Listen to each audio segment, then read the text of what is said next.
कुछ लोग कहते हैं कि बाबा साहब ने केवल दलितों के लिए किया है। आज सच का ऐसा तमाचा पड़ेगा कि आपकी सोच हिल जाएगी। एक दौर ऐसा था जिस दौर में औरत को इंसान ही नहीं समझा जाता था। उस दौर में विधवा औरत को जीने का कोई हक नहीं था, बस उसे रोने की सज़ा दी जाती थी। उसी दौर में तब बाबा साहब खड़े हुए।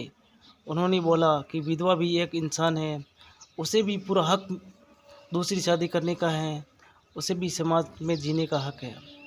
जिस समय बेटी को पराया धन कहकर बुलाया जाता था, जिसे पिता की संपत्ति में कोई हिस्सा नहीं मिलता था, उस समय बाबा साहब ने कानून में लिख दिया कि बेटी भी बराबर की हिस्सेदार है।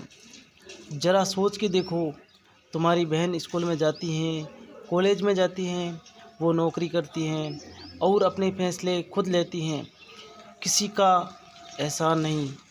ये बाबा साहब की सोच का परिणाम है। एक वक्त ऐसा भी था जब मज़दूरों से 12-15 घंटे काम करवाया जाता था। ना कोई नियम, ना कोई कानून, ना कोई हक था। लेकिन आज 8 घंटे काम तय हैं। यह भी बाबा साहब की लड़ाई का नतीजा है।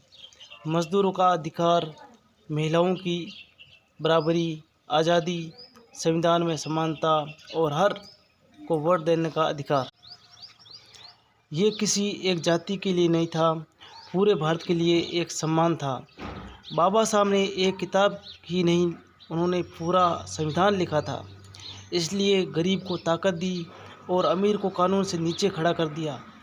उन्होंने उस सोच को तोड़ दिया जो कहती थी कुछ लोग ऊपर और कुछ लोग नीचे हैं। उन्होंने कहा कि इस देश में ना कोई छोटा है, ना कोई बड़ा, सब बराबर के हिस्सेदार हैं। सबसे बड़ी बात यह है, जिस समय समाज उनके लिए खिलाफ खड़ा था, ये करना कोई आसान नहीं था, अपनी जान दांव पर लगाने जैसा था। अगली बार कोई आपसे बोले ना कि बाबा साहब ने केवल दलितों के लिए किया था, उसकी आंखों में आंखें डाल के कहना, जिस आज़ादी में तुम जी रहे हो, उस आज़ादी में बाबा साहब की सांसें बसी हुई है। जय भीम, जय बाबा साहब की, जय संविधान।